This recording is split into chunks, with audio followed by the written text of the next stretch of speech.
নদিয়ার কল্যাণীর ঈশ্বরগুপ্ত সেতুতে একটি ম্যাজিক গাড়িতে ভয়াবহ অগ্নিকাণ্ড। আগুন লাগার ফলে যান চলাচল বিপর্যস্ত হয় প্রায় ঘণ্টাখানেক। ঘটনার খবর পেয়ে ঘটনাস্থলে পৌঁছায় নদিয়ার কল্যাণী থানার পুলিশ। খবর দেওয়া হয় দমকলের একটি ইঞ্জিন এসে আগুন নিয়ন্ত্রণে আনে। ঈশ্বরগুপ্ত সেতুর উপর গাড়িতে আগুন লাগার ফলে হুগলি এবং নদিয়া উভয় দিক থেকে আসা সমস্ত গাড়ি রাস্তার উপর দাঁড়িয়ে যায়। শুরু হয় দীর্ঘ যানজট।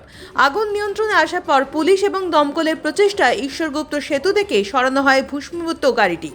এরপর যান চলাচল স্বাভাবিক হয়।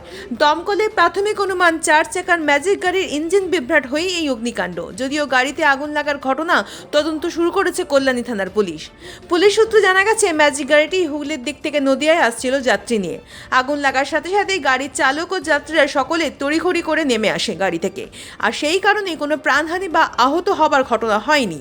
অন্যদিকে সঠিক সময়ে আগুন যদি নিয়ন্ত্রণে না আসতো তাহলে সেতুতে ধরতো ফাটল, এবং সেই আশঙ্কাতেই তড়িঘড়ি আগুন নিয়ন্ত্রণে আনতে তীব্র চেষ্টা করে দমকল বাহিনী। সোমবার সকালে ঘটনাস্থলে এই রানাঘাট পুলিশ জেলা উচ্চপদস্থ পুলিশ আধিকারিকরা। যদিও পরিস্থিতি এখন অনেকটাই স্বাভাবিক।